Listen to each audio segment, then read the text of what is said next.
Imagine rolling onto an empty stretch of highway at dawn, the cool air sharp in your lungs and the sound of your heart matching the steady thrum under the hood. This is the experience promised by the Corvette C4 ZR-1 from 1990. A car engineered to overturn decades of European dominance and redefine what an American sports car could be. Its arrival wasn't just another model update. It was a gamble by General Motors and a small team at Lotus to create a street-legal machine that could run with the world's most exotic names without losing its blue-collar badge. This is the story of a vehicle built in secrecy yet destined to carry the weight of a nation's performance pride, with a radical all-aluminum LT5 engine, hiding under the familiar C4 bodywork and a mission to prove that king of the hill wasn't just marketing but measurable fact. Owners still recall how it combined everyday civility with record-breaking speed, and critics remember the shock of seeing a Corvette outperform their homegrown champions on European tracks.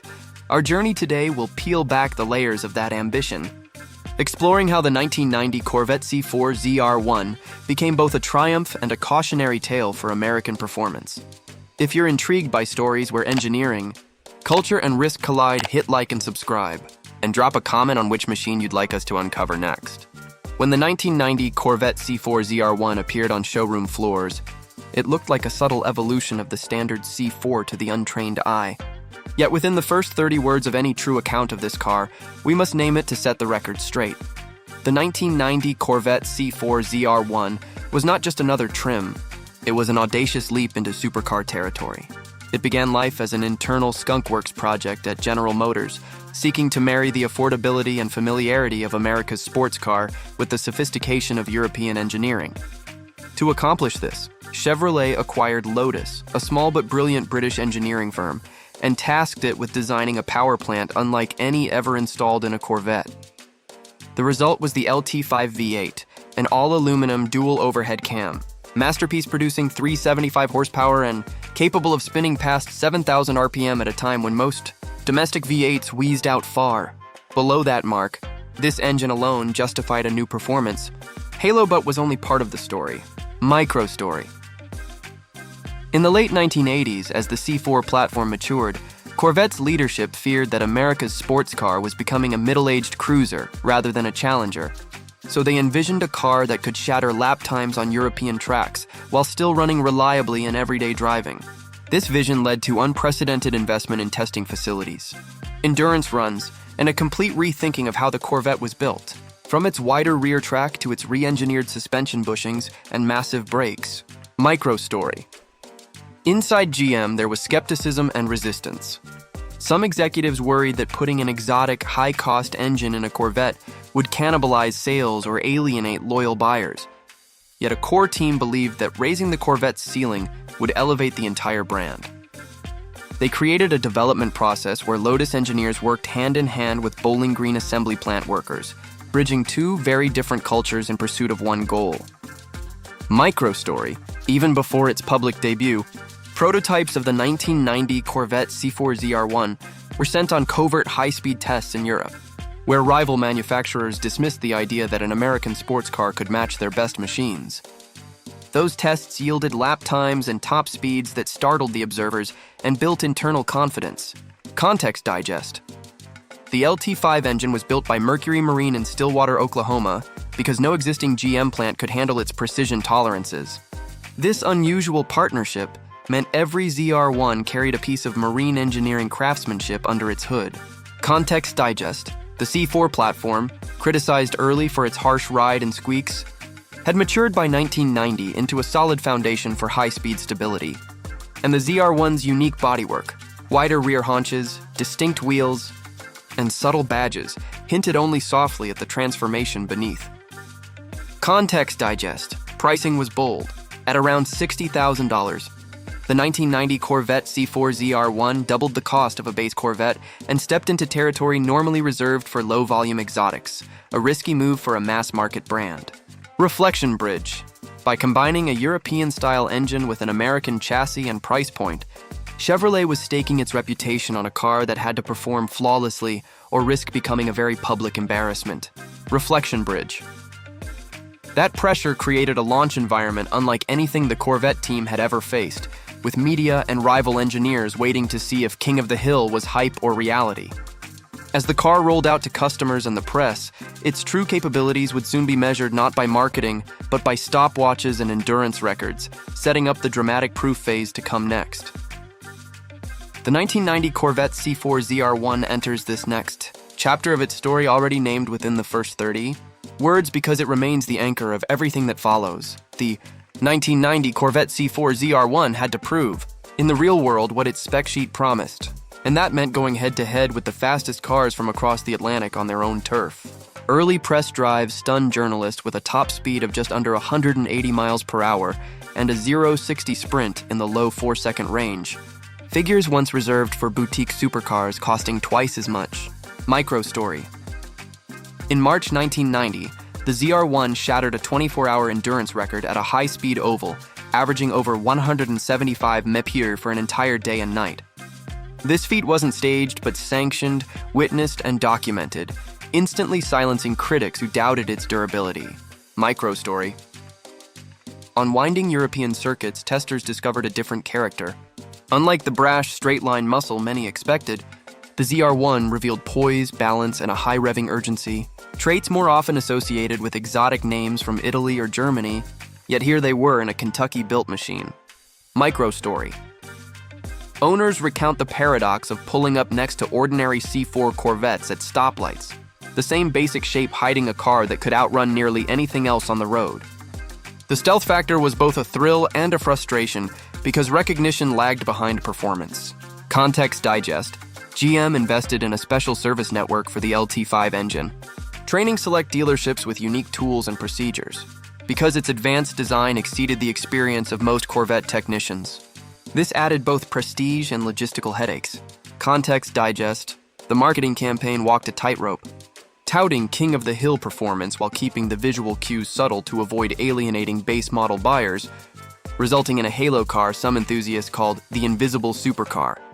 Context Digest: price increases and limited availability created an aura of exclusivity, but also meant many potential buyers simply couldn't stretch to own one, especially during an early 1990s recession that dampened luxury spending.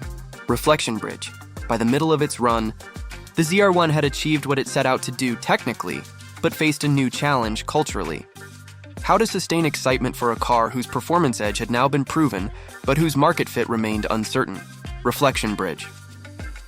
This tension between engineering triumph and commercial reality would shape the rest of its production life and influence decisions for future Corvettes.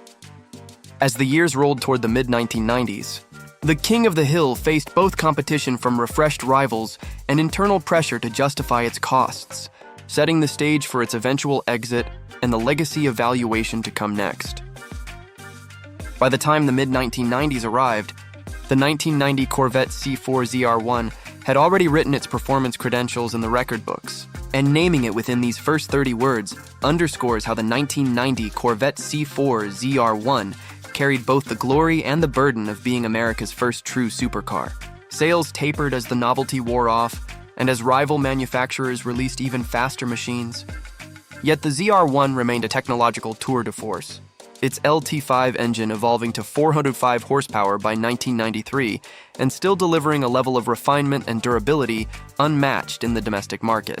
Micro-story. Dealers reported that buyers who could afford the ZR-1 were often collectors rather than daily drivers, creating a strange dynamic where the most advanced Corvette of its era sometimes spent more time under covers than on asphalt, limiting the public's exposure to its abilities. Micro-story. Within GM, the lessons learned from building and servicing the LT5 and its bespoke components influenced the engineering philosophy for the upcoming C5 Corvette, emphasizing stiffness, weight distribution, and modular powertrain design to achieve similar performance at a lower cost. Micro-story. On the enthusiast scene, the ZR-1 became a cult figure. Some owners modified them lightly for track days, discovering how far the platform could stretch beyond its factory setup, while others kept them stock as future collectibles, betting that history would recognize their significance. Context Digest. Production ended in 1995 after roughly 6,900 units, a tiny fraction of total Corvette output, which guaranteed rarity, but also limited its immediate cultural footprint. Context Digest. the LT5 engine never reappeared in another GM product despite its brilliance, partly due to cost and partly because the company shifted strategy toward pushrod engines with ever higher output at lower expense, a move that shaped the 06 lineage later on. Context Digest. Automotive media gradually reframed the ZR-1 not as a failed experiment, but as a proof of concept that elevated expectations for all future Corvettes, from the C5 onward. Reflection Bridge.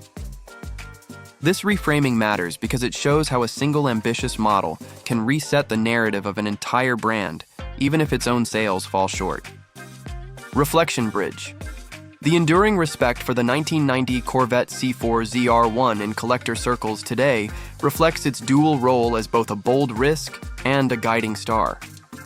As our story comes full circle, we now examine what all of this means for current and future enthusiasts and why this king of the hill still casts a shadow across the American performance landscape in the closing thoughts. Looking back on the 1990 Corvette C4 ZR-1, we can now see its full arc not only as a car but as a statement about what American engineering could achieve when given the freedom and budget to challenge the world's best. The 1990 Corvette C4 ZR-1, launched as a stealth supercar, proved its worth with record-breaking feats, and ultimately left production as a rare but powerful influence on the Corvettes that followed. For US viewers today, the so what is clear. The ZR-1 demonstrated that exotic materials, high-revving engines, and European-caliber handling were not beyond reach for an American badge, even if the price and timing limited its market success. Owning one now means stepping into a small fraternity of drivers who understand how special this model remains. With maintenance networks still in place and parts support gradually evolving from niche suppliers and clubs rather than mainstream dealerships, the car's rarity and historical significance also give it a unique collector value that continues to climb. It also serves as a blueprint for how future performance models can blend everyday usability with headline-grabbing performance without losing the character that made them desirable in the first place. In the broader market, the ZR-1's legacy lives on in later Corvette's ability to mix supercar acceleration with long-distance comfort at a fraction of European prices, a balance that has become the hallmark of America's sports car. Even its shortcomings, the high cost of entry, the limited styling differentiation, the challenges of servicing a bespoke engine, taught lessons that shaped the more accessible but still world-class C5 and C6 generations. By tracing its journey from secret project to record setter to collectible, we've closed the loop on the question of whether King of the Hill was just marketing or real substance. The 1990 Corvette C4 ZR-1 proved it was the latter. And as you think about your own automotive passions, remember this car's bold experiment, because it shows that taking risks can push an icon into a new era while inspiring the next wave of innovation in American performance.